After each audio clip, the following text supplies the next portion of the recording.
50 LT और चलता है। एलटी में क्या होता है कि हर चीज नोटिस होती है, हर चीज देखी हुई जाती है। पर इसमें एक फायदा भी है आपको एलटी में। बताओ क्या फायदा है?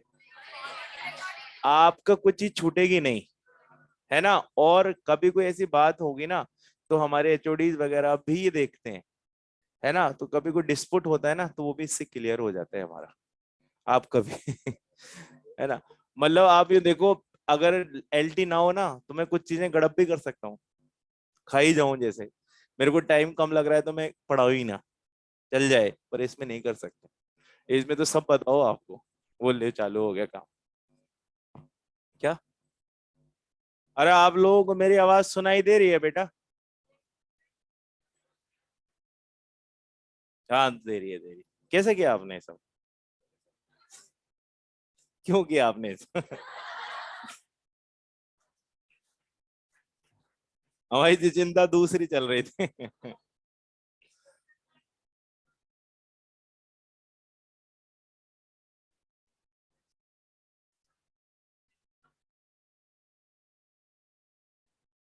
आज भाई लेट से क्लास चालू हो पाई बच्चों, क्योंकि हमारे थोड़ा सा इशू आ गया था नेटवर्क का, है ना।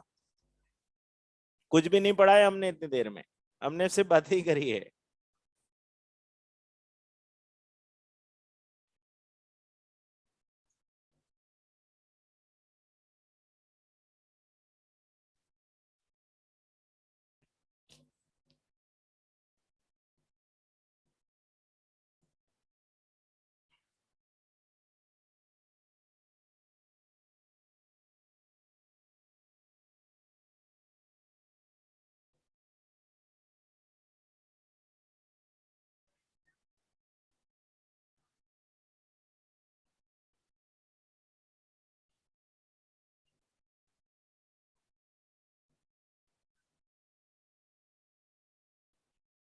लो पूरा ही बोर्ड कर दिया है ना।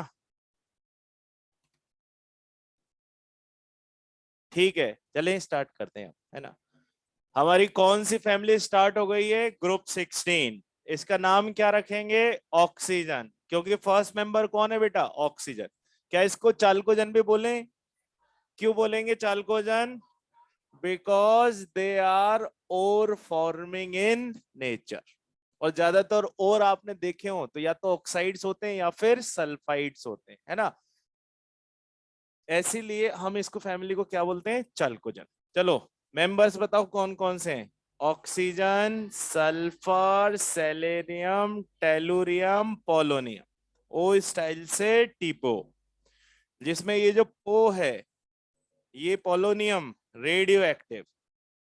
और हम रेडियो एक्टिव एलिमेंट से रहते हैं थोड़ा दूर। आपको याद करो Bhopal gas tragedy, MIC gas release हुई थी। आज भी वहां के कुछ बच्चों में डीफॉर्मेसी है। हिरोशिमा नागासाकी, आज भी कोई वेजिटेशन नहीं है। चेरनोबिल, है ना। नाम मेरे से ढंग से नहीं बोला गया, पर ऐसा ही कुछ था। चेरनोबिल ऐसा कुछ था। वहां पर भी न्यूक्लियर रिएक्टर फट गया था।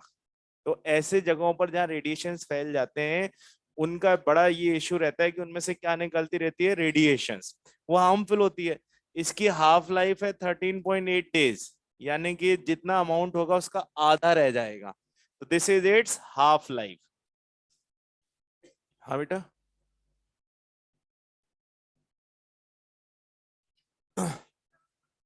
इस बार तो पूरे कर दिए ना। क्या बोले आप? मुझे समझ। अरे बाबा टेप कहाँ गया?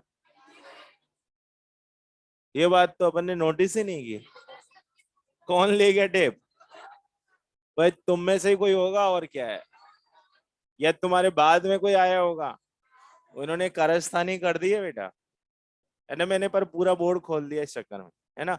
इनका पूरे ही देखना, अब ध्यान रखेंगे। अच्छा क्या तुम्हें याद दिलाते, निशान बना लेते हैं अपन। मेरे ख्याल से यहां से नहीं दिखा। ये वाला, हाँ ये यहाँ पे निशान लगा हुआ है। नहीं लिखेंगे नेक्स्ट टाइम, है ना। चलो अभी तो लिख दिया। अभी अपन ने सिर्फ इतनी ही बातें लिखी है ना। अब बताओ इसमें से कौन कौन नॉन मेटल है? ये दोनों नॉन मेटल। सेलेनियम और टेलुरियम मेटलॉइड। और इसको हम क्या बोलते हैं, मेटल। पर ये हमारे किसी काम का नहीं है। यहां पर कौन से इफेक्ट की बात नहीं कर रहा हूं मैं, इनर्ट पेयर की। क्यों नहीं कर रहा हूं, रेडियो एक्टिव। पर एनसीईआरटी में लाइन गिवन है कि सम हाउ कुछ नेचर ऐसा दिखता है, बट हमारे पास कंपेयर करने के लिए कोई कंपाउंड नहीं है, इसलिए हम नहीं लेकर आए। अब आ जाते हैं, हमें इसमें सबसे पहले क्या क्या पढ़ना है।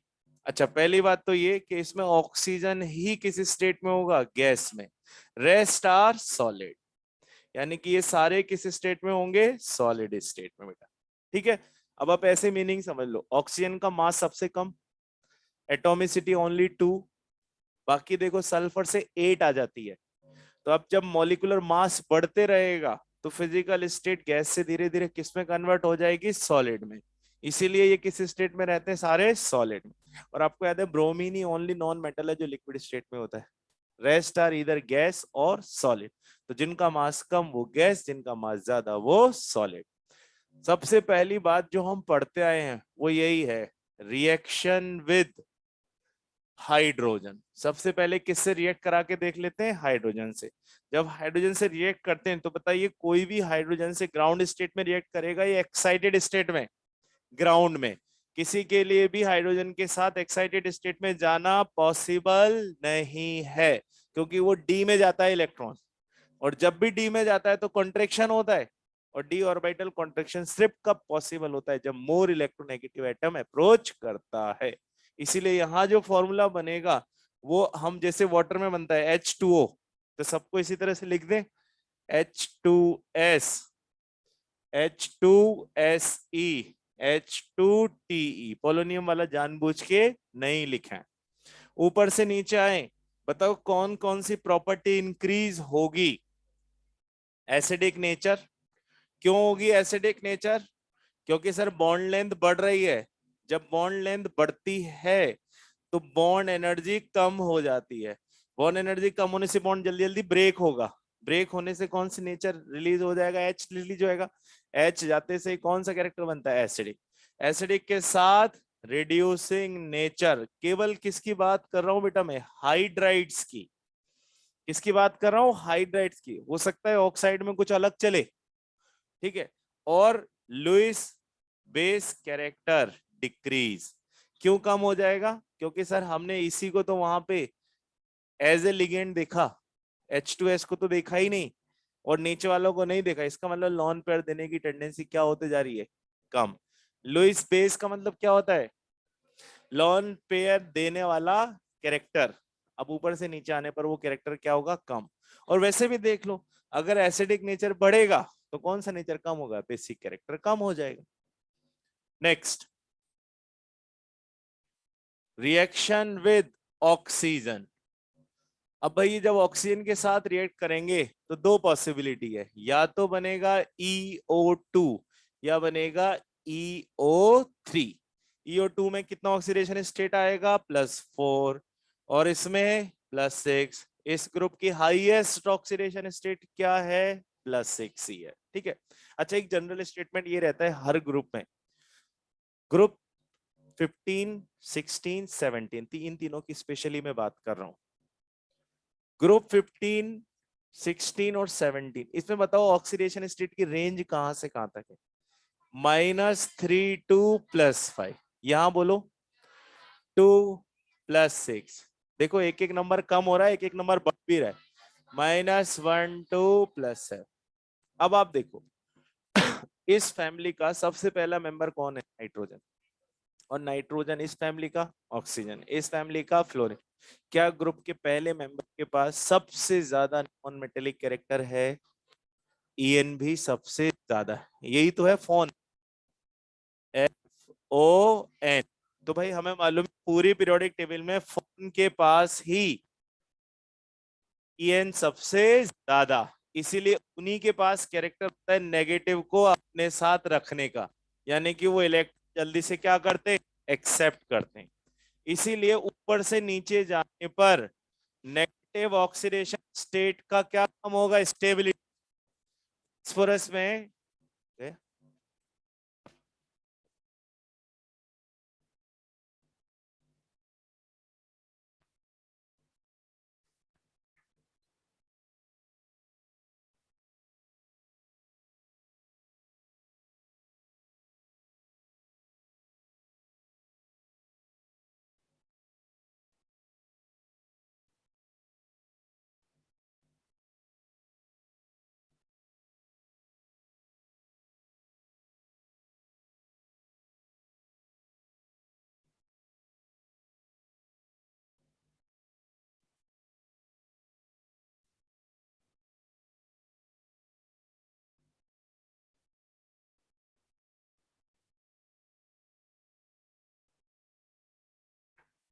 डाउन द ग्रुप जाने पर, ये जनरल स्टेटमेंट मिलेगा कई जगह, डाउन द ग्रुप जाने पर नेगेटिव ऑक्सीडेशन स्टेट की स्टेबिलिटी कम। रीजन क्या बोलोगे?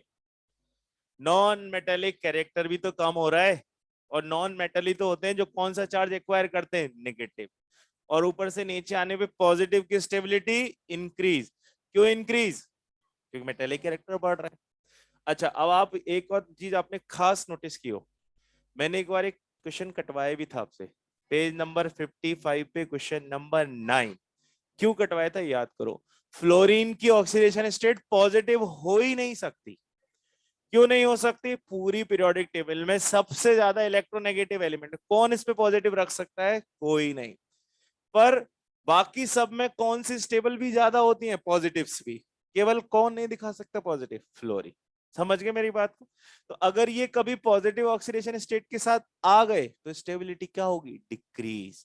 और नीचे वालों में कौन सी स्टेबिलिटी इंक्रीज होगी? पॉजिटिव्स की। तो अब चलो देखते हैं यहाँ पर, ये यहाँ पे यूज करेंगे हम। ऑक्सीजन ऑक्सीजन के साथ तो कुछ बनाएगा नहीं।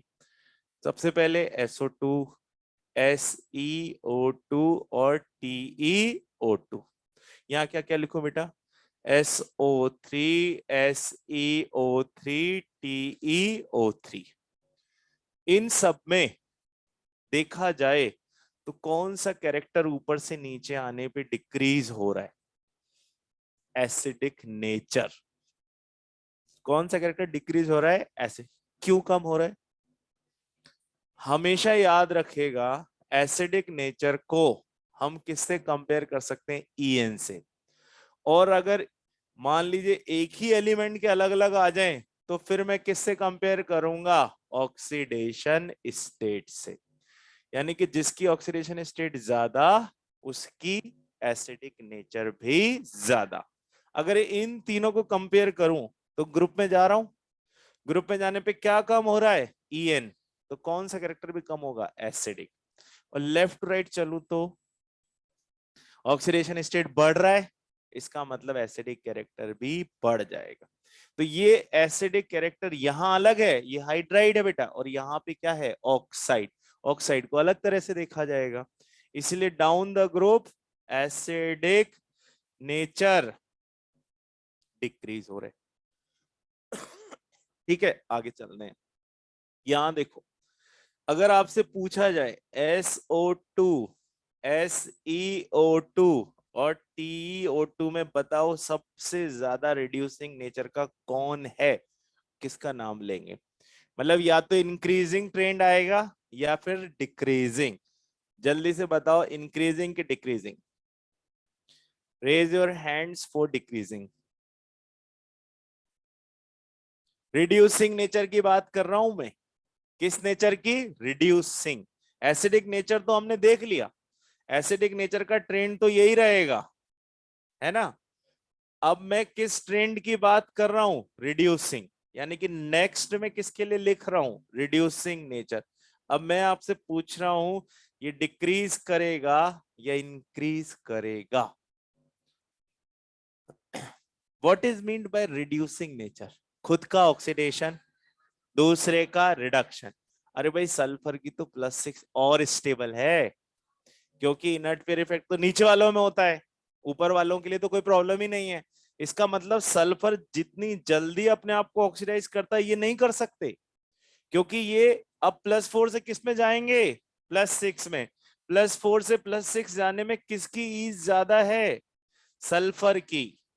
क्यों ज्यादा है? क्योंकि सर उसमें ऐसा कोई इफेक्ट एप्लीकेबल नहीं होता।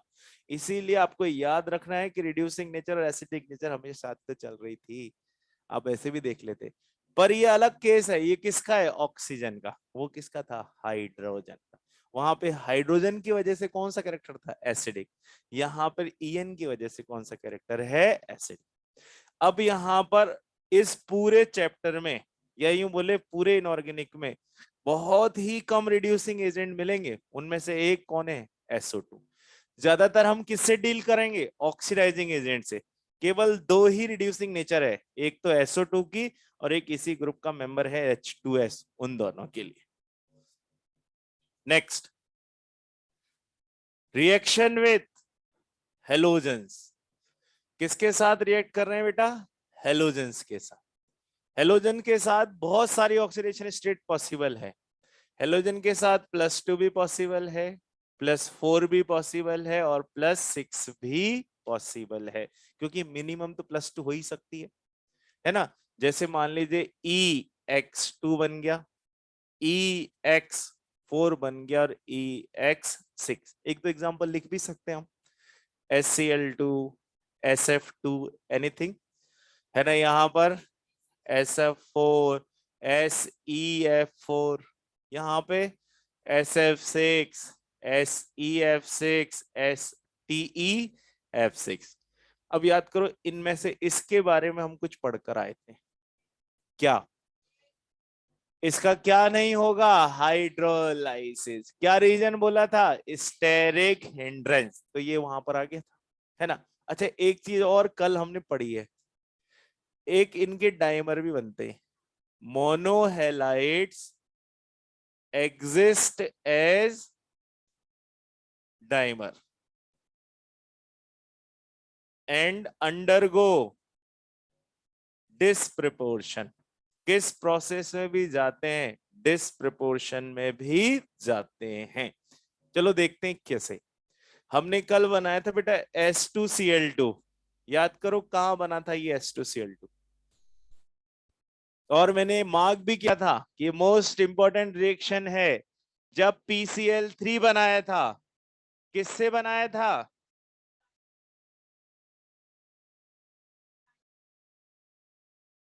हाँ, जब हमने व्हाइट फास्फोरस को किससे ट्रीट कराया था? SOCl2 से। तब हमने बनाया था बेटा वो, है ना। और ऐसे में मैंने बोला था कि अभी पूरी नहीं हुई रिएक्शन, प्रोडक्ट एक एक्स्ट्रा बनाना पड़ेगा। दोबारा लिख देता हूं यहां पर, आपको याद आ जाएगा। PCl3 बनाना था, मैंने P4 को ट्रीट कराया था थायोनिल क्लोराइड से। इसकी ऑक्सीडेशन स्टेट बोलो कितनी है? +4। इसकी 0। तो जब PCl3 बना तो ऑक्सीडेशन स्टेट कितनी हो गई? +3। यानी कि इसका ऑक्सीडेशन हो गया। तो भाई अकेला ऑक्सीडेशन थोड़ा ना होगा, किसी का रिडक्शन भी होना था। पर हमें एक गैस मिली है SO2, उसमें ऑक्सीडेशन स्टेट में कोई चेंज नहीं आया, तो मुझे एक प्रोडक्ट एक्स्ट्रा बनाना पड़ा, ये वाला। तब जाकर समझ में आया कि यार ऑक्सीडेशन भी हो रहा है तो किसी का रिडक्शन भी करना पड़ेगा सर। इसीलिए उस केस में इसकी ऑक्सीडेशन स्टेट आई थी +1। आ गए समझ में? अब ये जो है बन तो गए, पर हमें मालूम है कि ये अनस्टेबल है। क्यों है अनस्टेबल? क्योंकि सर इस ग्रुप में तो रेंज चलती है -2 से +6, उसमें 1 तो कहीं आता ही नहीं है, क्योंकि 1 तो देखा ही नहीं हमने। या तो 2 इलेक्ट्रॉन अनपेड होंगे, या 4 होंगे, या 6 होंगे, या कुछ नहीं होगा। इसका मतलब ये हाईली अनस्टेबल है। और हमारे सिलेबस में जिसकी रिएक्शन दे रखी है वो सेलेनियम का मोनोहेलाइड है। इसको करिए आप, और ये डिस्प्रपोर्शन है। बताओ क्या क्या बनाओ? SeCl4 और Se, थोड़ा सा बैलेंस करेंगे तो अपने पास एक नई डिस्प्रपोर्शन रिएक्शन आ जाएगी। टोटल कितने हो गई है? हाँ, अपनी काउंटिंग कर लेना, फिर मैं लास्ट में पूछूंगा एक दिन। एक तो थी N2O4, एक थी Cl2O6, एक थी HNO2, एक थी H3PO3। चार तो यही हो गई भाई, है ना। एक फॉस्फोरस की वाटर के साथ, एक सल्फर की वाटर के साथ, एक क्लोरीन की वाटर के साथ, 7 हो गई। और एक ये आ गई, 8 9 हो जानी चाहिए। 8 या 9, है ना। वो किसी ना किसी दिन वापस लिखेंगे जब चैप्टर एंड करेंगे, सारी एक साथ लिख देंगे, है ना, ताकि अपने पास पूरा बन जाए चार्ट अपना। किसी में दिक्कत आएगी डिस्प्रपोर्शन में, क्योंकि उसमें प्रोडक्ट का प्रेडिक्शन उस तरह से नहीं होता जिस तरह से हम बाकी जगह कर पाते हैं, इसलिए वही थोड़ा सा इंपॉर्टेंट पार्ट है।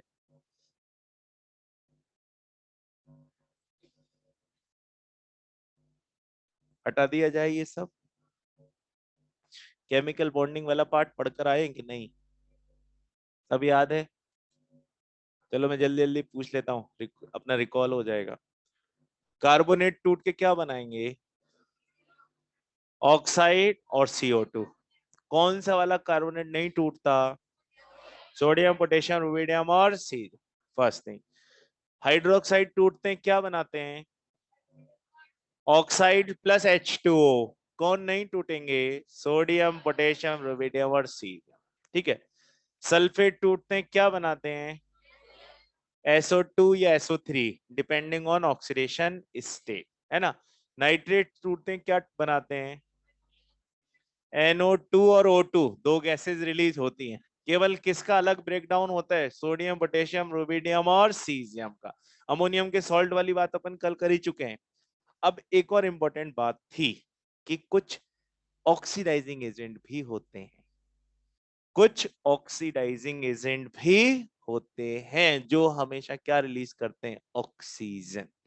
और खुद का रिडक्शन करके खुद का एक प्रोडक्ट और बना लेते हैं। चलो देखते हैं। अब अपना जो नेक्स्ट टॉपिक है ना बेटा, वो है O2। सबसे पहले देखें इसका मेथड ऑफ प्रिपरेशन। क्या एयर में O2 बहुत सारा है? क्या किया जाए? लिक्विफिकेशन किया जाए, फिर उसको फ्रैक्शनल डिस्टिलेशन में रखा जाए। तो सबसे पहले कौन सी गैस रिलीज हो जाएगी? नाइट्रोजन। कितने टेम्परेचर पे? 77.2 पे उसका बॉइलिंग पॉइंट है। सेकंड हमारी वाली गैस है O2, जो 90 केल्विन पर फ्री हो जाएगी। एक तो ये मेथड है अपने पास। दूसरा, फ्रॉम थर्मल डिकम्पोजिशन। किसका थर्मल डिकम्पोजिशन करना है? कुछ ऑक्सीडाइजिंग एजेंट्स का। तो नेक्स्ट है हमारे पास फ्रॉम थर्मल डिकम्पोजिशन। जिनमें एक्स्ट्रा ऑक्सीजन होगी वही ऑक्सीजन रिलीज कर सकते हैं। सबसे पहले क्लोरेट्स। अब बताओ क्लोरेट्स कैसे बना होगा? एट आ रहा है, ATE। याद करो, HClO3, ये क्लोरिक एसिड है। H गया तो क्लोरेट आया, तो हम यहाँ पे लेते हैं पोटेशियम क्लोरेट। तो क्या फॉर्मूला बन गया? KClO3। इसको हीट करो बेटा, ये रिएक्शन हम पढ़ चुके हैं थर्मल डिकम्पोजिशन में। KCl अलग हो जाएगा और ऑक्सीजन अलग, बन गया ऑक्सीजन। अब जो दो ऑक्सीडाइजिंग एजेंट में लिखने जा रहा हूं वो आएंगे डी ब्लॉक में, पर अभी हम इनको एक बार यहां देख लेते हैं। पर मैग्नेट, और अपने सिलेबस में है पोटेशियम पर मैग्नेट, KMnO4। हीट करें, पोटेशियम भी अपना कुछ ना कुछ बनाएगा, मैग्नीज भी अपना कुछ ना कुछ बनाएगा, और ऑक्सीजन भी रिलीज करनी है।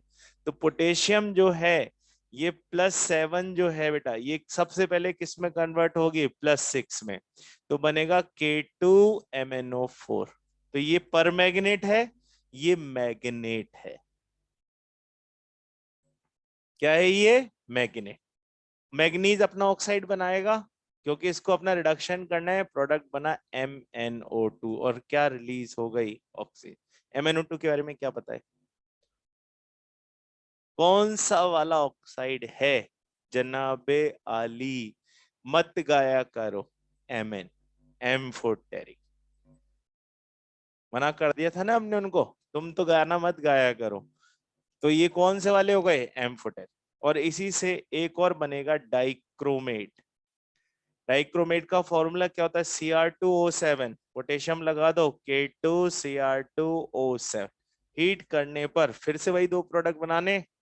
ये खुद का क्या बनाएगा? डाइक्रोमेट से chromate. This is known as chromate. और क्रोमियम अपना ऑक्साइड बनाएगा, Cr2O3 +3 में। यही वो ग्रीन कलर का धुआं है जो स्टेज पे निकलता रहता है, और साथ में क्या रिलीज हो जाएगी? O2। एक तो P2O5 रिलीज होता है स्मोक स्क्रीन बनाने के लिए, और एक ये ग्रीन कलर का, और ये फायर क्रैकर्स में भी निकलता है बेटा ग्रीन कलर। किसकी वजह से? Cr2O3 की वजह से। ये हटा दूं ना?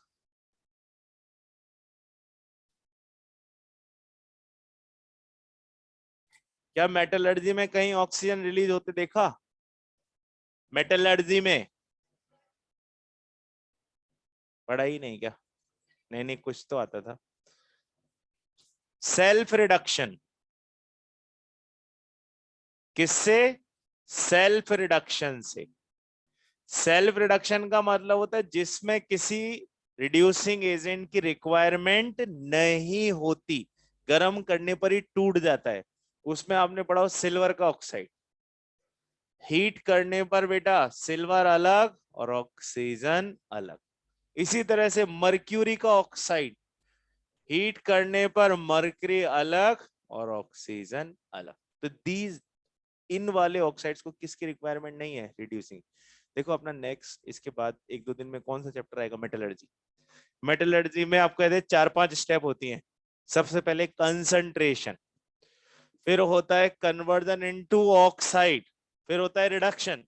तो रिडक्शन में या तो रिड्यूसिंग एजेंट की जरूरत होगी, तब तो उसमें आपने एक टॉपिक पढ़ा होगा स्मेल्टिंग। किसकी यूज होती है? कार्बन की। कुछ अपने आप ही टूट जाएंगे ये वाले, और क्या रिलीज करते जाएंगे? ऑक्सीजन। ठीक। क्या ऑक्सीजन में कोई कलर है? नहीं होता। होता तो कितना सही रहता है ना। हम सब लोग उधर ही शिफ्ट होते रहते थोड़ा थोड़ा, कि भाई इस रूम में उधर ऑक्सीजन ज्यादा, उधर चल दो। क्या कोई ऑर्डर है? नहीं। No colour, no order. क्या इसका कोई आइसोटॉप है? बहुत है, 16, 17, 18 सब इसके आइसोटॉप्स हैं। क्या कोई हार्म करेगी? हार्म तो नहीं करती। ठीक है। क्या बर्निंग में हेल्पफुल है? मेटल और नॉन मेटल सबके साथ रिएक्ट करती है। मैग्नीशियम वाला केस आपने सुना ही होगा कि ये कैसे जलता है? फुलझड़ी के जैसा, है ना। जब ऑक्सीजन से रिएक्ट कराते हैं तो फुलझड़ी के जैसे जलता है। लैब में कराया हो तो MgO। तो मेटल भी अपने ऑक्साइड बनाते हैं और नॉन मेटल। फॉस्फोरस का केस तो पता ही है, ऑक्सीजन के साथ क्या बना रहा था? P2O5 या P4O10। तो वो धुआं निकल रहा था, तो वो व्हाइट फॉस्फोरस को हीट करने पर, है ना। तो ये मेटल के साथ भी रिएक्ट करता है और नॉन मेटल के। हाँ बेटा।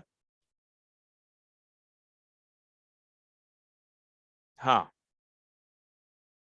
नहीं नहीं, Cr2O3 ग्रीन। हाँ। P2O5 तो व्हाइट कलर का स्मोक है केवल।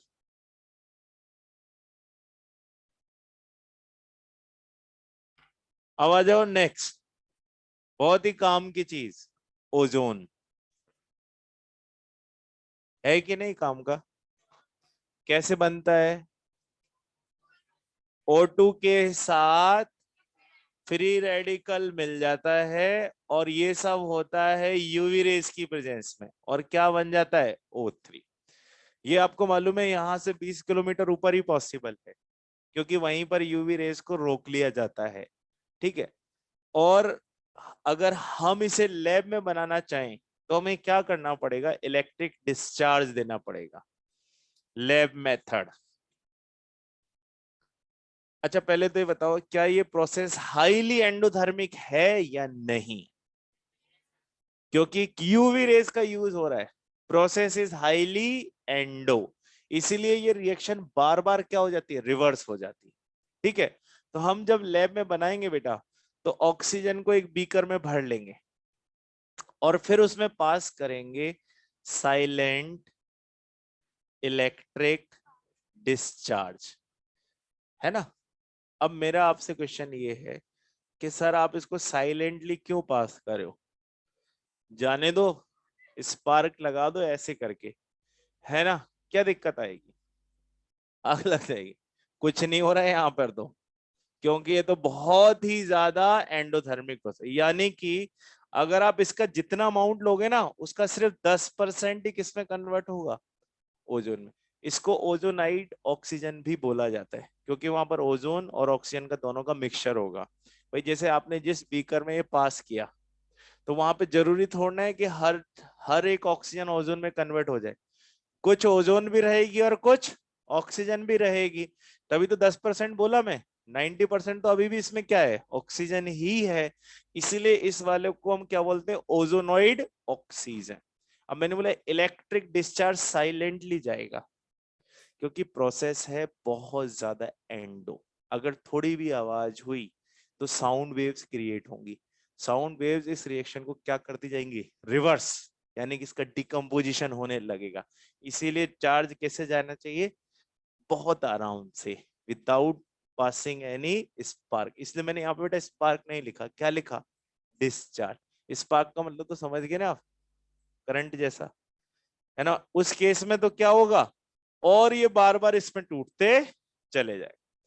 ओजोन को सबसे ज्यादा हार्म कौन कर रहा है, हम, है ना, मतलब मैं अकेला नहीं, हम सब है। ऐसे केस में ये भी इंसानों की तरह कलर बदलने लग गया। जब ये गैस होगा तो थोड़ा सा लाइट ये ब्लू हो जाएगा, पेल ब्लू। जब ये लिक्विड हुआ तो डार्क हो गया, डार्क ब्लू। और जब ये सॉलिड हुआ तो ये वायलेट ब्लैक सा हो गया। यानी कि जैसे जैसे आप इसको कंप्राइज करोगे वैसे वैसे कलर कैसे होता चला जाएगा, डार्क होते चले जाए। तो ये हमें इसके कलर्स के बारे में थोड़ा सा ध्यान रखना है कि जैसे जैसे कॉम्पैक्ट स्ट्रक्चर वैसे वैसे कलर डार्क। किसका, इसका यूज किस में कर सकते हैं हम, ऑक्सीडाइजिंग एजेंट की तरह, क्योंकि ये रिएक्शन बार बार रिवर्स होगी। जब रिवर्स होगी तो इसका यूज किस में किया जाएगा, as a good oxidizing agent. ये पार्ट हटा दो।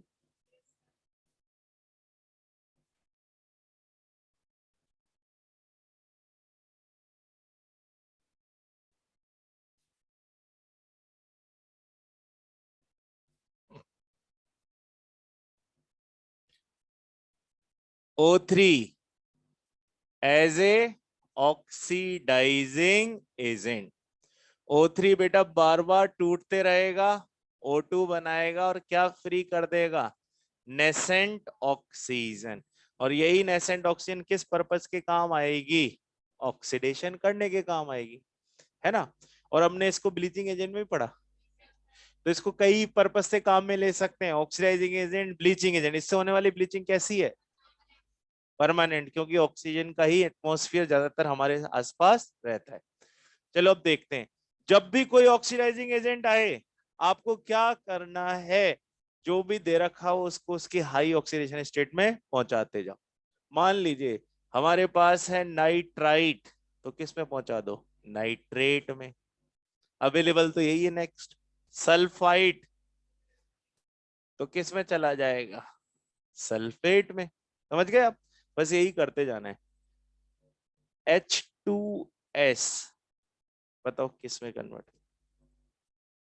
सल्फर की ऑक्सीडेशन स्टेट बताओ, -2 है, तो ये किस में कन्वर्ट होगा, सल्फर। और इसका कलर आएगा मिल्की।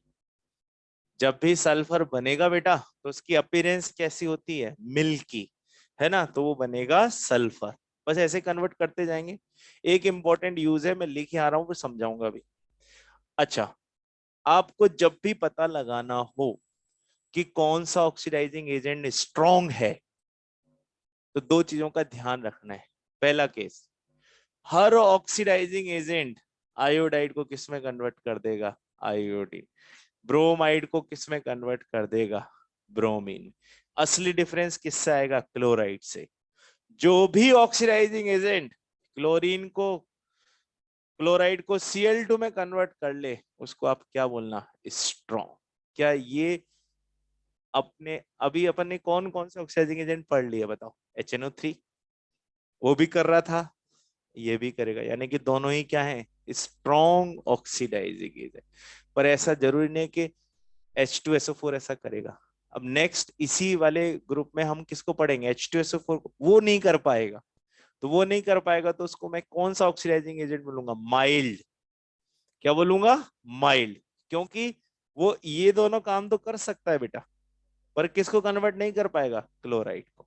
तो इसलिए उस केस में हम बोलेंगे कि H2SO4 is less oxidizing as comparative to O3 and HNO3। अच्छा, जो इंपॉर्टेंट पार्ट था वो एक तो ये वाला केस, अभी इसके बारे में डिस्कस करेंगे। और एक और केस है डिस्कस करने के लिए, मरकरी। मरकरी का ऑक्सीडेशन करके ये क्या बना देगा, मर्क्यूरस ऑक्साइड, Hg2O। और आपको याद हो ऑयल पेंटिंग्स, वो काफी समय के बाद थोड़ी सी काली काली पड़ जाती है ना, क्योंकि उनपे सल्फाइड की लेयर जम जाती है। तो बेटा वो उसका भी ऑक्सीडेशन करेगा और क्या बना देगा, सल्फेट। तो उनकी जो ब्लैकनेस है वो दूर करने के लिए भी हम किसका यूज करेंगे, ओजोन का, है ना। ऑयल पेंटिंग्स या पुरानी पेंटिंग जो थोड़ी सी डार्क हो गई हैं उन्हें वापस से चमकाने के लिए।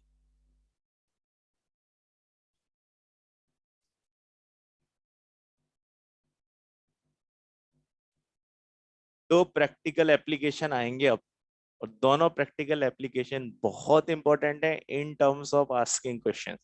वो किसी भी पी ब्लॉक में क्वेश्चन आ जाए तो परेशान नहीं होना, देख लेंगे। पहला है telling of mercury. Telling of mercury, क्या मर्करी हमने कहीं यूज करते अपने डेली लाइफ में, किस में, थर्मोमीटर में। क्या वो दीवारों पे चिपकता है, आप उसको ऐसे करते वापस नीचे आ जाते। पर जब मरकरी दीवारों पे चिपकने लगे तो हम उसको क्या बोलेंगे, टेलिंग ऑफ मर। अब पानी की ड्रॉप को ऊपर से गिराओ दीवार के सारे तो वो अपनी पूंछ बनाती है, पर मरकरी नहीं बनाता। मरकरी नहीं बना, पर जब मरकरी किस में कन्वर्ट हो जाता है, ऑक्साइड में, तब वो अपनी क्या बनाना चालू करेगा, पूंछ बनाना, टेल बनाना चालू करेगा। उसी प्रोसेस को हम क्या बोलेंगे, telling of mercury. For an example, बहुत सारे एलिमेंट किस स्टेट में हो सकते हैं, लिक्विड। हमें कैसे पता लगेगा कि वो मरकरी है, तो उसमें कौन सी गैस पास कर देंगे, ओजोन। जब ओजोन उसमें पास करेंगे बेटा, तो ओजोन उसका क्या कर देगा, ऑक्सीडेशन, और उसको किस में कन्वर्ट करेगा, मर्क्यूरी के ऑक्साइड में। अब वो दीवारों पे क्या होने लगेगा, चिपकने लगेगा, टेल बनाने लगेगा। इसी प्रोसेस को क्या बोलते हैं, टेलिंग ऑफ मर्क्यूरी। ये किसका प्रैक्टिकल एप्लीकेशन हो गया, ऑक्सीडाइजिंग नेचर ऑफ ओजोन। ठीक है, एक और है एस्टिमेशन ऑफ ओजोन।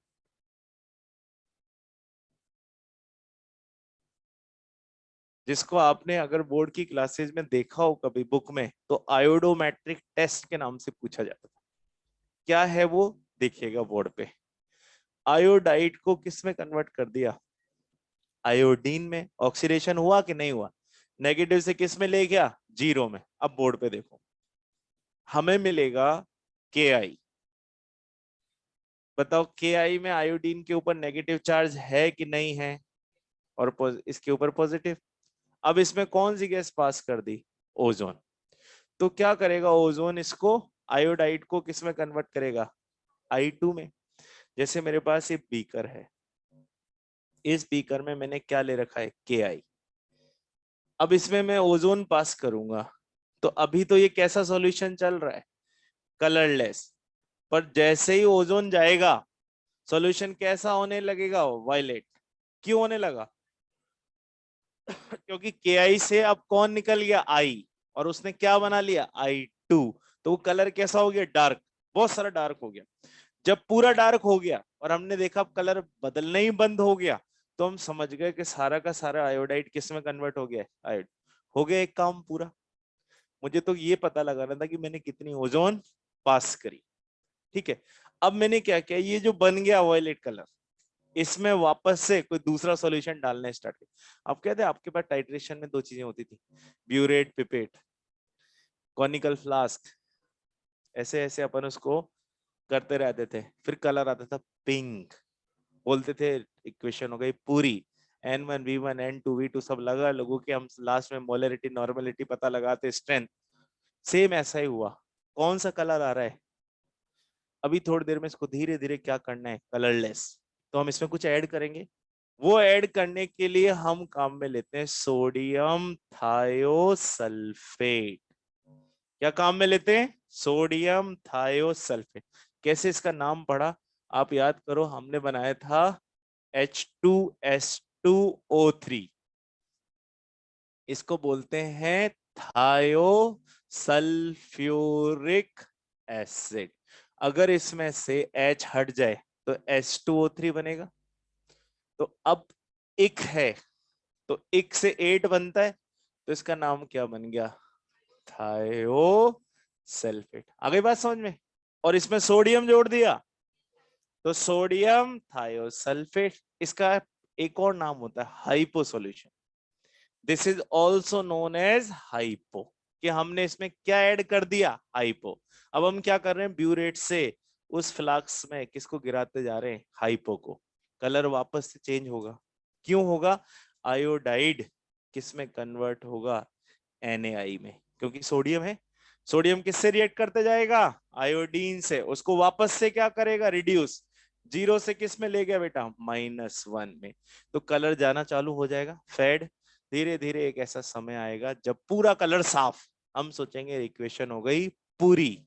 तो मैं इसकी नॉर्मेलिटी निकाल लूं तो मुझे पता लग जाएगा ना कि मुझे कितना आयोडीन मिला था, और उससे मैं किसकी कैलकुलेशन कर सकता हूं? ओजोन की। तो ये एक इनडायरेक्ट मेथड है इससे किसको निकालने का? कि O3 का अमाउंट मैंने कितना लिया था। अब यहां पर अगर किसी का रिडक्शन हो रहा है तो भाई कोई ऑक्सीडाइज भी तो होगा, तो इसका ऑक्सीडेशन हो जाएगा और ये बन जाएगा Na2S4O6। इसको बोलते हैं टेट्राथायोनेट। क्या बोलेंगे? टेट्राथायोनेट। यानी कि मैंने एक का ऑक्सीडेशन कर दिया और दूसरे का रिडक्शन। इस मेथड से किसका एस्टिमेशन होगा? ओजोन। आपके पास तो सीधा क्वेश्चन आएगा इक्वेशन वाला।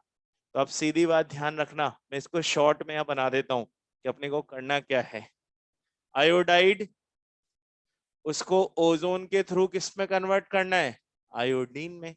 और फिर इस आयोडीन को किससे ट्रीट कराना है? हाइपो सॉल्यूशन से। और क्या बनाना है? NaI। बस यही है इक्वेशन, जिसका बिल्कुल शॉर्ट फॉर्म कि हमने कैसे एस्टिमेशन किया। तो इस अमाउंट से मैंने किसको एस्टिमेट कर लिया बेटा? इसको। समझ गए मेरी बात? तो ये दो प्रोसेस होगा, एक तो टेलिंग ऑफ मर्करी और दूसरा एस्टिमेशन ऑफ ओजोन। लिख लो, थोड़ा रेस्ट कर। आप लिखो ना, मैं।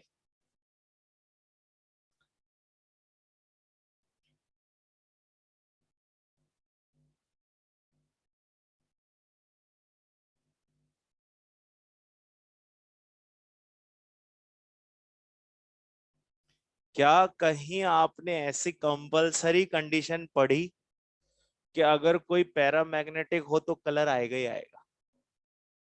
कलर आने के 4 रीजन हमने पढ़े थे, पर हम उसको अक्सर कर क्या करते थे? रिलेट कर लेते थे कि भाई कोई पैरामैग्नेटिक है तो कलर आ सकता है, पर ये कोई एसेंशियल कंडीशन नहीं है। कलर आने के सिर्फ 4 ही रीजन हो सकते हैं। पैरामैग्नेटिक होने की रीजन अपने को पता है, एक ही रीजन हो सकता है, इलेक्ट्रॉन रिमेन अनपेयर्ड।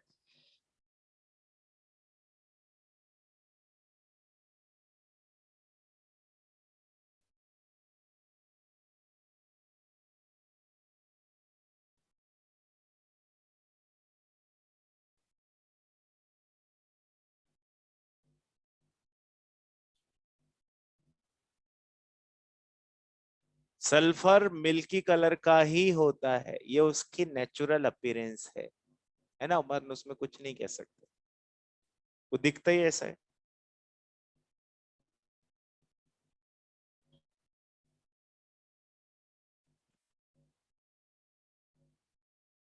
हाँ, ओजोन का डिप्लीशन हो रहा है, किस वजह से हो रहा है?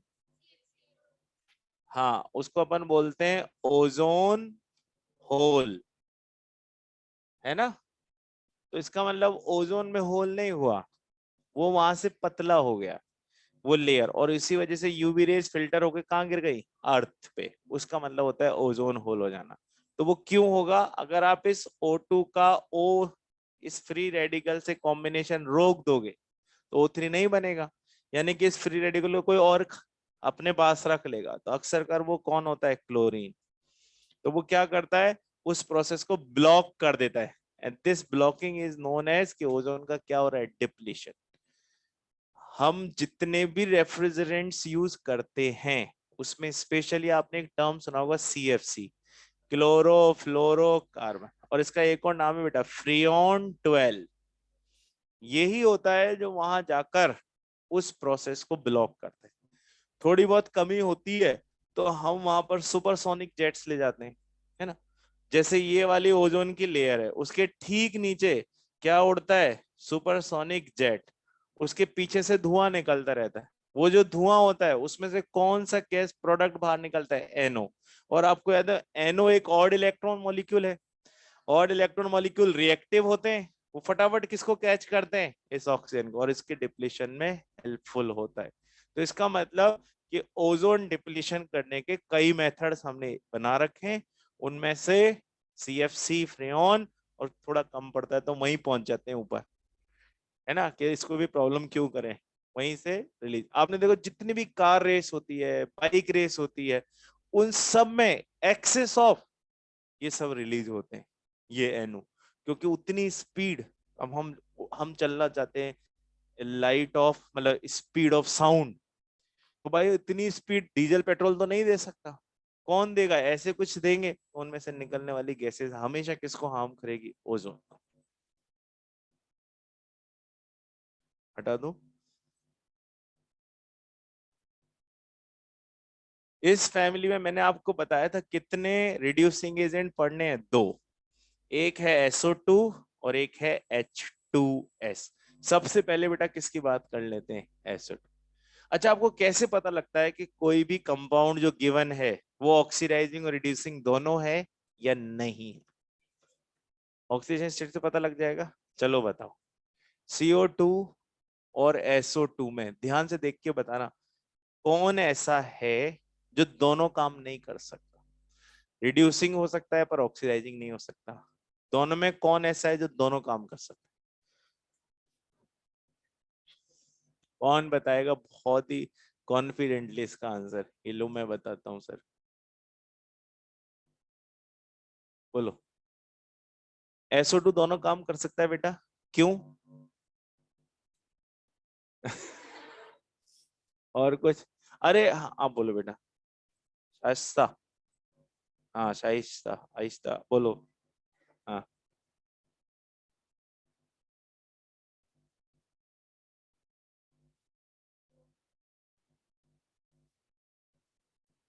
बिल्कुल। और अब वो हायर में नहीं जा पाएगा। समझ गए मेरी बात, बैठो। बहुत बढ़िया। देखो बेटा, इसकी ऑक्सीडेशन स्टेट देखो 4, इसकी ऑक्सीडेशन स्टेट 4। पर सल्फर के केस में मुझे मालूम है ना कि सर लोएस्ट भी पॉसिबल है, 0 भी हो सकता है, 2 भी हो सकता है, और हाईएस्ट में 6 भी जा सकता है। इसका मतलब ये पीछे भी जा सकता है और आगे भी। पर कार्बन पीछे ही जा सकता है, आगे नहीं जा सकता। इसलिए इसका काम दोनों हो सकता है, ये रिड्यूसिंग भी हो सकता है और ऑक्सीजन। पर कार्बन रिड्यूसिंग नहीं हो सकता। क्यों नहीं हो सकता? क्योंकि सर ये आगे कहाँ जाएगा, इसके लिए इसको अपना ऑक्सीडेशन करना पड़ेगा, ऑक्सीडेशन पॉसिबल है ही नहीं। पर ये पीछे जरूर जा सकता है, इसीलिए ये दूसरों का क्या कर सकता है, ऑक्सीडेशन ओनली। पर ये ऑक्सीडाइजिंग एजेंट भी है और रिड्यूसिंग भी। तो SO2 is oxidizing plus reduce, CO2 only oxidize. जो खुद का रिडक्शन कर सके वो दूसरों के लिए ऑक्सीडाइजिंग एजेंट, जो खुद का रिडक्शन ऑक्सीडेशन दोनों कर सके वो रिड्यूसिंग एजेंट भी हो सकता है और ऑक्सीडाइज। चलो मेथड ऑफ प्रिपरेशन देख लेते हैं जल्दी से। क्या हम सल्फर के डायरेक्ट कॉम्बिनेशन से बना सकते हैं SO2? और बिल्कुल सर, जला दो सल्फर को, क्या बना देगा, ऑक्साइड। SO2 बन गया। सेकंड, क्या हमने कहीं मेटलर्जी में कोई प्रोसेस पढ़ा था SO2 बनाने का? रोस्टिंग। सल्फाइड ओर्स को किसमें कन्वर्ट किया जाता है, ऑक्साइड ओर्स में। फॉर एग्जांपल ZnS, इसको जलाइए आप ऑक्सीजन में, खूब ऑक्सीजन दीजिए, ये क्या बना लेगा, ZnO, और साथ में क्या बनेगा, SO2। This is the method of preparation of SO2। Now इसकी प्रॉपर्टीज की बात कर लेते हैं। अभी हमने देखा ये ऑक्सीडाइजिंग एजेंट भी है और रिड्यूसिंग एजेंट भी है, can act as oxidizing agent as well as reducing agent. कहीं भी आपको ऐसा लिखा हुआ मिल जाए ना बेटा H2SO3, तो इसको ऑटोमेटिकली क्या मान लेना, H2O प्लस SO2। क्यों मान लेना, इक्विलिब्रियम है। सेम किसके लिए बताई ये वाली बात, H2CO3। सेम किसके लिए बताई ये वाली बात, NH4OH। तो कुछ रिएक्शंस में अगर इस तरह से भी बनता हुआ नजर आए तो परेशान होने की जरूरत नहीं है। चलिए देखते हैं, सबसे पहले हम इसके किस नेचर की बात कर लेते हैं, रिड्यूसिंग, है ना। अब अगर ये SO2 किस ऑक्सीडेशन स्टेट में, +4 में, दूसरों का रिडक्शन करेगा तो खुद का क्या कर जाएगा, ऑक्सीडेशन, यानी कि +4 से किस में जाएगा, +6 में, और वहां पर ये बनाएगा सल्फेट। तो आपको SO2 की +4 से उठाकर उसको किस में ले जाना है, +6 में। +6 अपने को जनरली किस में मिलती है, सल्फेट में। अब देखो रिडक्शन करना है, अगर Fe कौन सी नेचर चल रही है, रिड्यूसिंग, क्योंकि खुद का क्या कर लिया है, ऑक्सीडेशन, तो दूसरों का क्या करेगा, रिडक्शन। Fe अगर +3 में हुआ बेटा तो किस में कन्वर्ट कर देगा, +2 में। अब हमें क्या करना है, हर किसी का रिडक्शन ही तो करना है। डाइक्रोमेट Cr2O7, बताओ ऑक्सीडेशन स्टेट क्या चल रही है, +6, रिड्यूस कर देगा Cr+3 में। कलर कैसा आ जाएगा, ग्रीन। पहले ऑरेंज था, अब कैसा कलर आ गया, ग्रीन। कलर चेंज हो गया, हम समझ गए, रिएक्शन हो गई। MnO4 minus purple, oxidation state +7, अब उसको रिड्यूस कर देगा +2 में। हम समझ गए, कलर हो गया है चेंज। तो इस तरह से ये इसकी कौन सी नेचर को एक्सप्लेन कर रहा है, ऑक्सीडाइजिंग भी हो सकता है। ऑक्सीडाइजिंग में बिल्कुल उल्टा कर लो,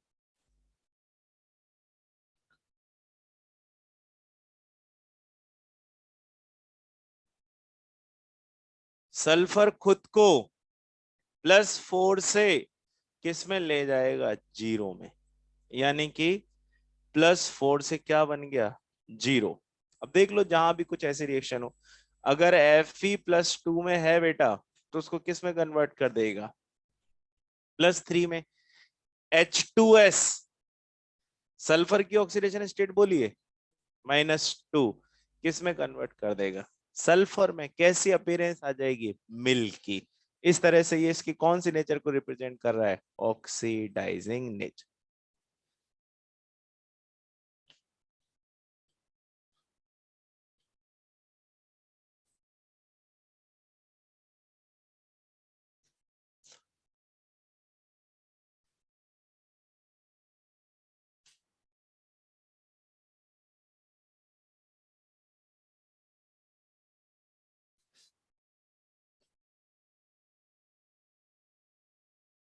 किन किन को कंपेयर कर रहे हैं, SO2 और CO2।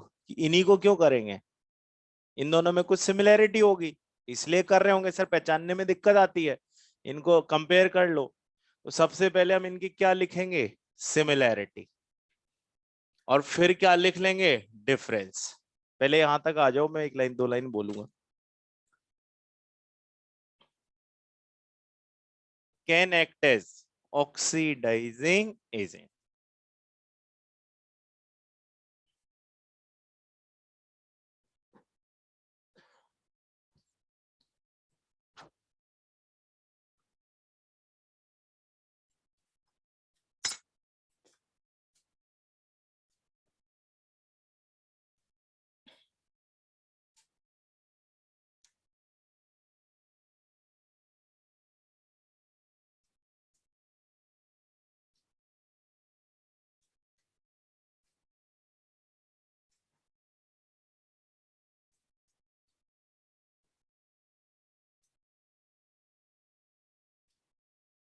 कलर वलर वैसे तो आते नहीं है ना, पर याद करना चाहो तो कर सकते हो। ऑरेंज से क्या बना दिया था,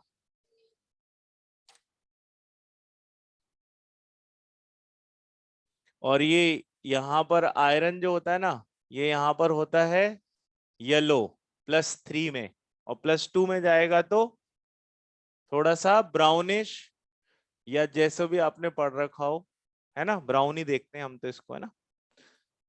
इसके अलावा ये मिल्की कलर रहेगा, है ना, मतलब मिल्क जैसा दिखेगा बेटा, इसलिए मिल्की बोला है। MnO4- पर्पल होता है, कैसा होता है, पर्पल,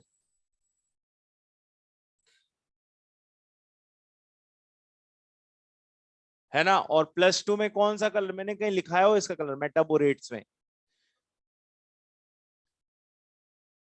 Mn+2 पिंकिश, थोड़ा सा पिंकिश, है ना, लाइट कलर हो जाएगा, मतलब थोड़ा सा लाइट हो जाए। पर्पल, वो रहा पर्पल कैसा होता है, ये बोल रही है कि बेटा, पूछ रही है कि पर, हाँ तो वो मतलब उसका लाइट शेड आ जाएगा, है ना, जैसे ये वॉयलेट सा कलर है ना, तो पर्पल का डार्क हो जाए थोड़ा सा, तो हम उसको वॉयलेट या पर्पल कुछ भी बोल सकते हैं, और उसका लाइट हो जाए तो पर्पल को पिंक भी ऐसा बोल सकते। कलर याद करने की ऐसी कोई खास जरूरत नहीं है अपने को, है ना, ऑक्सीडेशन स्टेट पता होना चाहिए कि किस में क्या हो जाएगा। अब आ जाओ सिमिलैरिटी।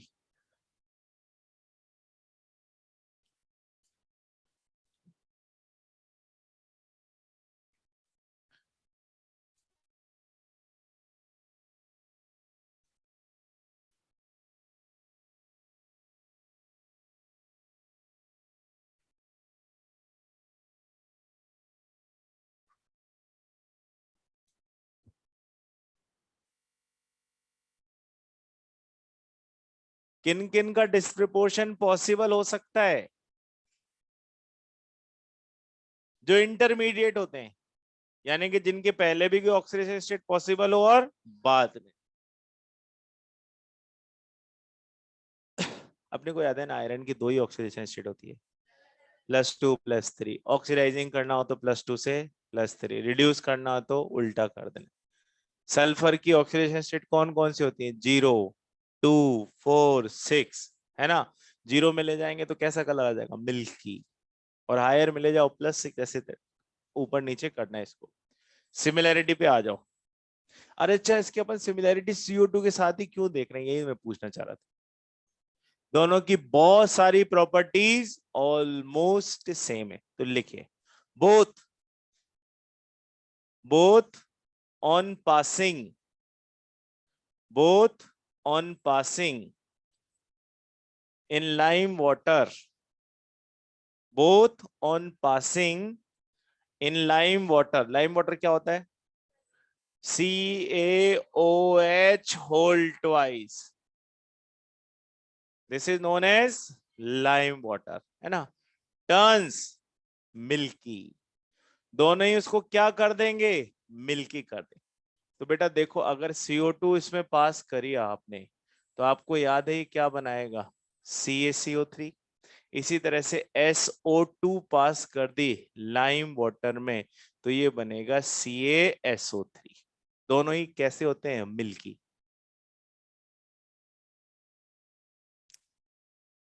ठीक है, अब इसमें क्या करो, आपने एक्सिस में पास कर दी और ज्यादा, तो मिल्कीनेस क्या हो जाती है, डिसअपियर। डिसअपियर होने का रीजन याद है ना, यहां पर तो क्या बनता है, कैल्शियम बाय कार्बोनेट, और यहां पर क्या बनेगा, कैल्शियम बाय सल्फेट। बात वही है, बस वहां पे जहां जहां C आता है वहां वहां क्या ले लेना है, S ले लेना। दोनों इस तरह से एक जैसी रिएक्शन दिखा रहे हैं। डिफरेंस, दोनों में एक बड़ा डिफरेंस भी है, कौन सा, SO2 दोनों काम करता है, पर CO2 सिर्फ और सिर्फ ऑक्सीडाइजिंग, ये वाली बना सकता है, ये वाली नहीं दे सकता। तो CO2 act as only oxidizing agent and SO2 can act as both oxidizing and reducing.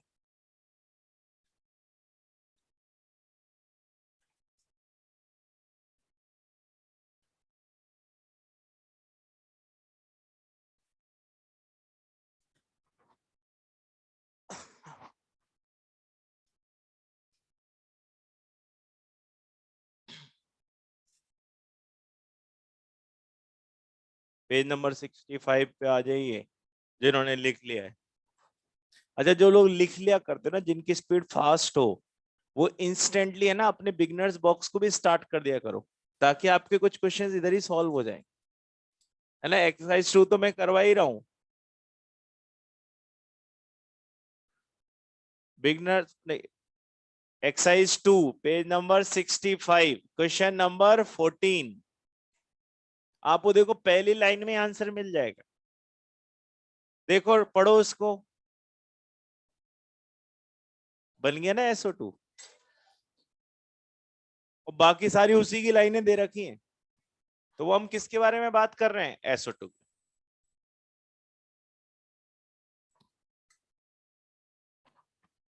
बना लेंगे ना क्वेश्चन? बस ठीक है, हो गया, आगे बढ़ते हैं। कौन सा क्वेश्चन था? Page number 65 question number 40। एक दो क्वेश्चन को छोड़ के ना सारे ही खत्म हो गए वो एक्सरसाइज 2 में। आपने किए थे एक दो, एक तो है ना क्वेश्चन नंबर 10 में लास्ट में करवाऊंगा, क्योंकि उसकी कुछ इक्वेशंस जो अपने को याद हैं और कुछ जो है अब आएंगे आगे। हटा दिया जाए इसको। इसमें छोटा सा एक और रिड्यूसिंग एजेंट बचा हुआ है, कौन, क्या नाम बोला था? H2S। क्या नाम है इसका? कोई स्मेल आती थी क्या इसमें? रॉटन एग स्मेल, है ना, बहुत ही गंदी बदबू आएगी। कैसे बनाया जाए? तो बस एक सोर्स तो मुझे लेना है सल्फर का, सपोज FeS ले लिया, और इसको मैं ट्रीट करा दूं किसी सोर्स से जिसमें हमारे पास हाइड्रोजन आ जाए। तो हाइड्रोजन का सोर्स तो एसिड ही हो सकता है भाई। क्या यहाँ पर डबल डिस्प्लेसमेंट टाइप की रिएक्शन पॉसिबल है? Yes sir. बस S को किसके साथ कर दीजिए? H2 के साथ, तो H2S बन गया, और दूसरा क्या बन गया? FeSO4। स्मेल, है ना, सड़े हुए अंडे जैसे।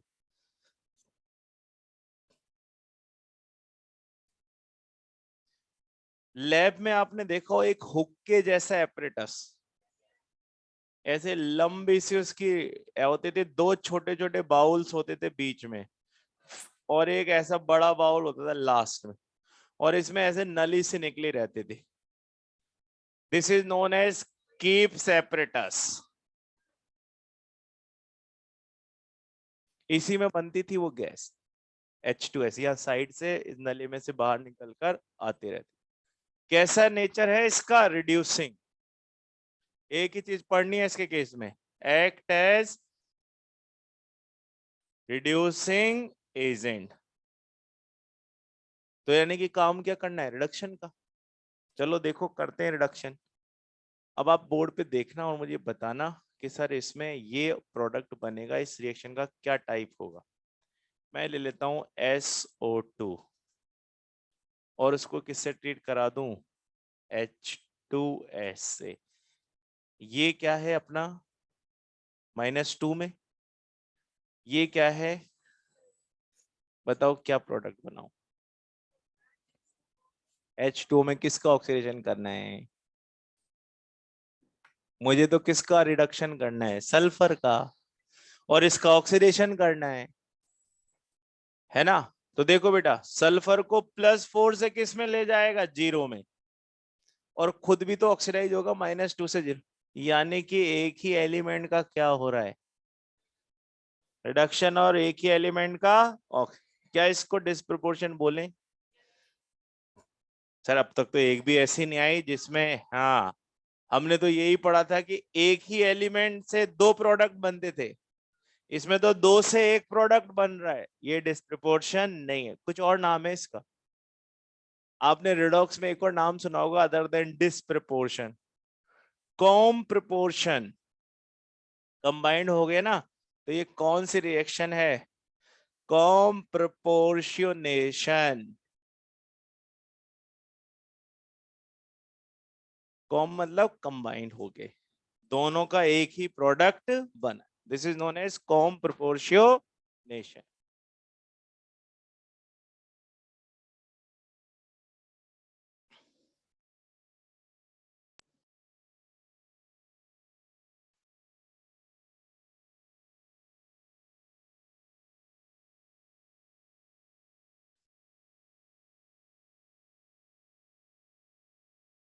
पूरे इनऑर्गेनिक केमिस्ट्री में कितने रिड्यूसिंग एजेंट? दो। कौन कौन से? SO2 और H। बाकी सब ऑक्साइड। अब तक कितने आ चुके हैं आपके? पहला कौन सा था? नाइट्रिक। दूसरा कौन सा था? ओजोन। तीसरे की एंट्री अब आ रही है ना।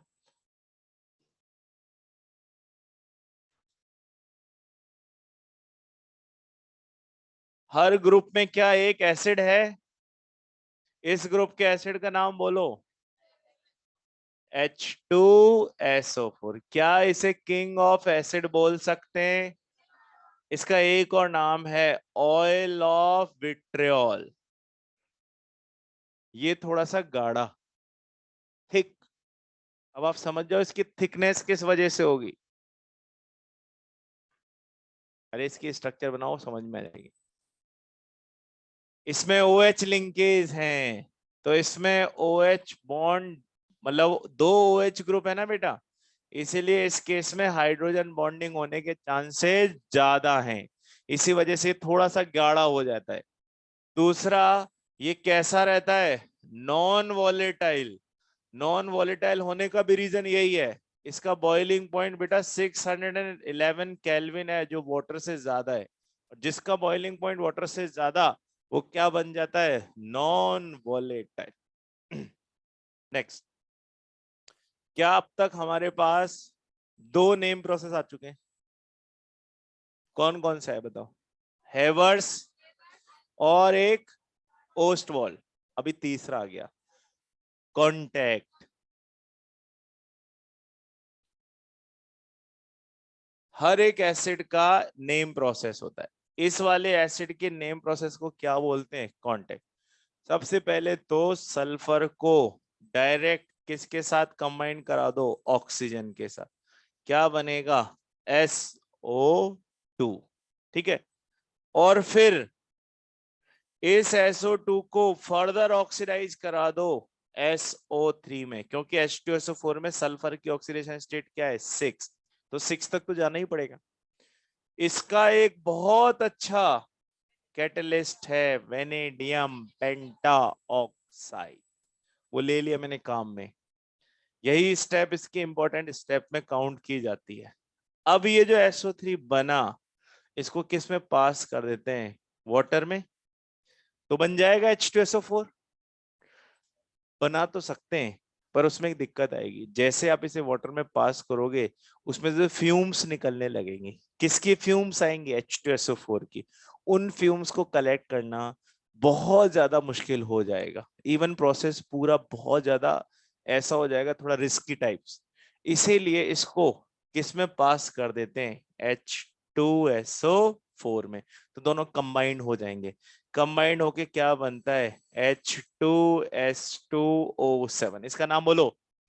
This is known as oleum. और इसका एक और नाम था पायरोसल्फ्यूरिक एसिड। इसकी एक और खास बात थी, इसमें मिलता है SOS, सॉस। जो भी पायरोज होते हैं उनमें ऐसा ही तो लिंकेज होता है, तो इसमें मिलता है सॉस वाला लिंकेज SO। ये थायो नहीं हो सकता, क्योंकि इसमें ऑक्सीजन और सल्फर का रेशियो 3.5 है, और मैंने बोला था 3.5 से कम होना चाहिए। कम नहीं है, है ना।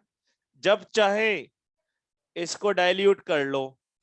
क्या करो? इसमें पानी मिला दो। पानी मिलाने से ये क्या बन जाएगा? H2SO4।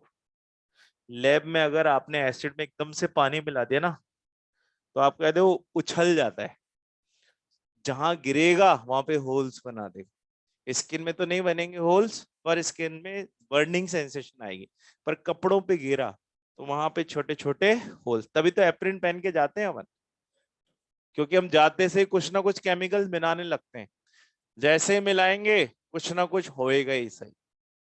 और ये वाली गलती हम अक्सर करते हैं, इसलिए आप याद करो टेस्ट ट्यूब में जब भी डाइल्यूशन करना होता है पहले पानी लेते हैं और साइड से धीरे धीरे क्या गिराते हैं, S.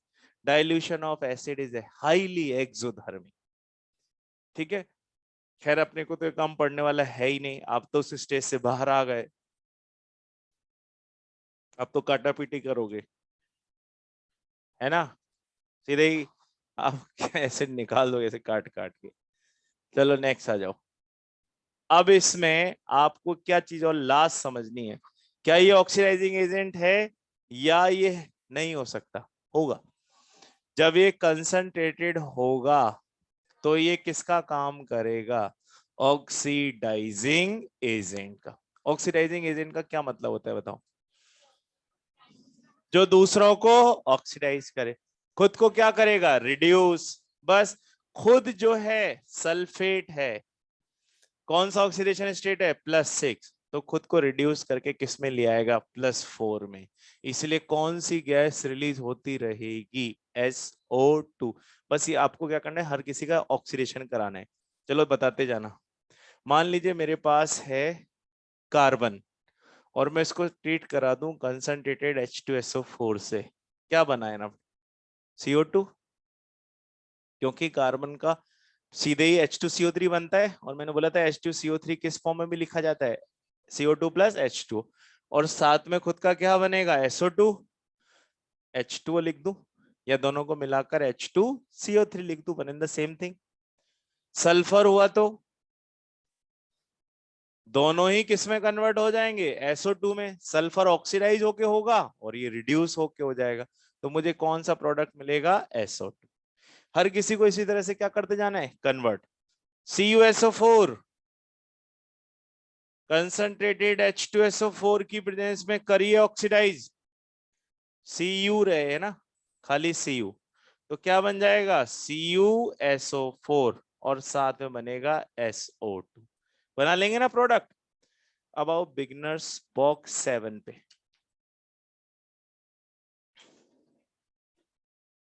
Page number I think 47 होना चाहिए, 47। इस पे देखो क्वेश्चन नंबर 3, पेज नंबर 47। अच्छा 8 है क्या, हाँ, तो पेज नंबर 47 पर beginners box 8 question number 3। Question करोगे बहुत आसानी से ना, अपने सारे कंसेप्ट क्लियर होंगे। क्वेश्चन नंबर है 3, पढ़ो। कौन सा ऐसा ऑक्सीडेशन है जिसमें दो गैस प्रोडक्ट मिलेंगे, देखो एक CO2 और एक SO2। तो उसने ऐसे ऐसे क्वेश्चन पूछ लिया जिसमें हमें सोचना पड़ गया कि आखिर में क्या बनाना है अपने को, तो एक CO2 और एक SO2। ऐसे ही कॉपर वाला देखो ये बन गया। अब आप है ना पेज नंबर 64 पे आओ।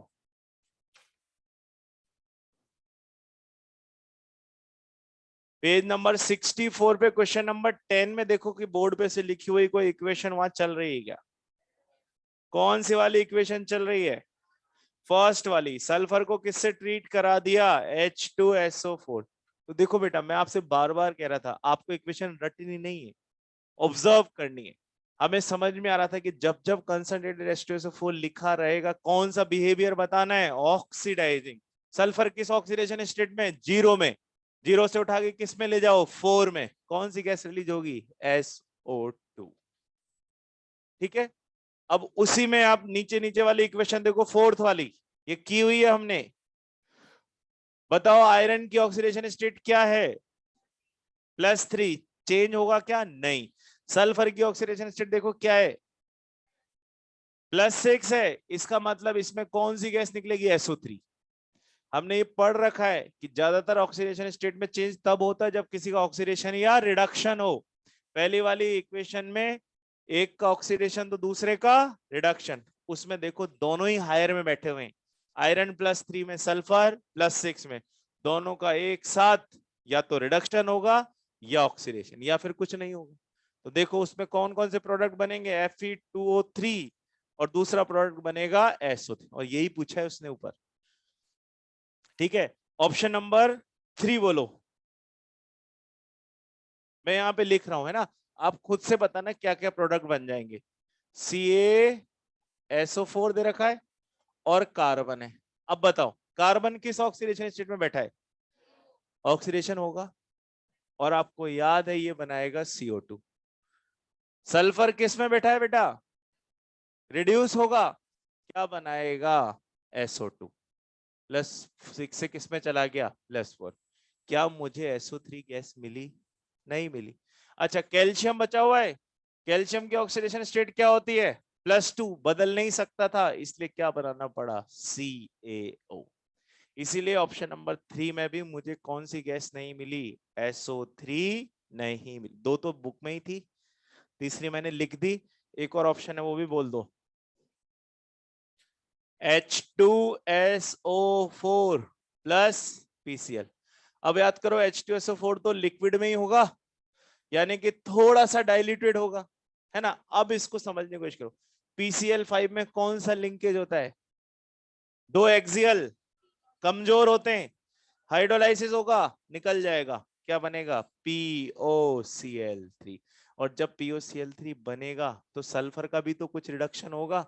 और आप याद करो इसके दो प्रोडक्ट थे SOCl2 और SO2Cl2, अगर ये +6 में है तो किस में जाएगा, यहाँ पे रिडक्शन हुआ क्या +5 से +5 है सर, तो यहाँ भी +6 से +6 ही रहेगा, क्या बनेगा SO2Cl2 और H2 निकल जाएगा। बताइए दोनों ही केस में ये थर्ड और ये सेकंड क्या SO3 गैस मिली, नहीं मिली। इसीलिए मेरे प्रोडक्ट्स आसानी से प्रेडिक्ट किए जा सकते हैं, बस मुझे उनको ऑब्जर्व करना है। ये वाली इक्वेशन किस में दे रखी है, ऑप्शन नंबर 1 में, है ना। और ऑप्शन नंबर 4 हम किस में पढ़कर आए, थर्मल स्टेबिलिटी वाले पार्ट में, कि Fe2SO4 होल थ्राइस। बताओ आयरन की ऑक्सीडेशन स्टेट क्या चल रही है +3, सल्फर की +6। जब थर्मली डिकम्पोज होगा तो अपना ऑक्साइड बनाएगा और साथ में सल्फर भी अपना ऑक्साइड बनाएगा। इसीलिए इस केस में मेरे पास कोई चेंज नहीं आया ऑक्सीडेशन स्टेट में और यही मेरी रिएक्शन हो गई। तो हो गया question number 10। I think line से 1 से लेकर सारे क्वेश्चन हो गए होंगे, अपने किसी एक दो को बीच में छोड़ दिया जाए। एक तो ये वाला क्वेश्चन अभी हमने नहीं किया 15, है ना। और कौन सा क्वेश्चन नहीं किया 15 के अलावा, बस हो गए अब तो सारे। आज आप कौन सी एक्सरसाइज करेंगे कंप्लीट, 2, एक्सरसाइज 2 पूरी करेंगे। चलो क्वेश्चन नंबर 15 की एक बार बात कर लेते हैं, आओ सब लोग 15 में आ जाओ, बस ये वाला क्वेश्चन करके एंड करते हैं, है ना। नाइट्रोजन डाइऑक्साइड और सल्फर डाइऑक्साइड NO2 और SO2 में कुछ कॉमन है, पर कौन सी प्रॉपर्टी है जो दोनों में कॉमन नहीं है। बताओ NO2 में नाइट्रोजन की ऑक्सीडेशन स्टेट क्या है, +4, क्या वो +5 में जा सकता है, क्या वो पीछे भी जा सकता है, SO2 भी आगे पीछे हो सकता है। तो पहला ऑप्शन कॉमन हो गया, दोनों ही रिड्यूसिंग एजेंट हो सकते हैं। हमें कौन सा ढूंढना है, नॉन कॉमन, जो कॉमन ना हो। सेकंड, दोनों ही वाटर सॉल्युबल है, यस सर, NO2 वाटर में सॉल्युबल होकर HNO3 बनाता है, SO2 वाटर में सॉल्युबल होकर H2SO3, ये भी नहीं हो सकता। थर्ड, फोर्थ, दोनों एसिड रेन बनाते हैं, यस सर। अब बचा कौन सा ऑप्शन, है ना, फूड प्रिजर्वेटिव। तो बिल्कुल हम इसका यूज कर सकते हैं फूड प्रिजर्वेटिव के फॉर्म में। ठीक है, आप याद करो गोलगप्पे वाले, है ना, अपने पानी में थोड़ा बहुत H2SO4 मिला देते हैं बेटा, उस वाटर को तीखा करने के लिए। पकड़ा गया था दिल्ली में, तो वो उसके पास ज्यादा लेडीज आने लगी थी गोलगप्पे खाने, क्यों, क्योंकि उसका वाटर थोड़ा सा कैसा होता था, तीखा, जलन होती, मजा आता था। क्या करता था वो, H2SO4 थोड़ा एक ढक्कन मिला दिया इतने बड़े पानी में। तो ऐसे केस में जब उसने ऐसे तरीके अपनाए तो H2SO4 फूड में भी कई जगह काम आता है, ये वही उसका यूज नहीं है, कई जगह काम आता है ना बेटा। तो अपन कल कंटिन्यू करेंगे इसके बाद आगे वाली बात। कौन सी बात आगे कंटिन्यू करेंगे, H2SO4 की, है ना। मोस्टली पार्ट खत्म हो गया है, कल चैप्टर की एंडिंग है ना। और कौन सा मॉड्यूल भी साथ में लिया ना, मॉड्यूल नंबर 2। कौन सा ब्लॉक चालू करेंगे, S ब्लॉक। ठीक है बेटा, आज हमने अपना टाइम थोड़ा सा यूज कर लिया था, नहीं तो आज ही खत्म हो जाता है ना, बहुत सारा पार्ट, पर वो नहीं हो पाया।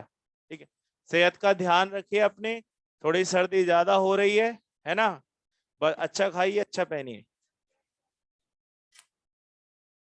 आप चले जाइए, मैं इधर एंडिंग कर रहा हूँ।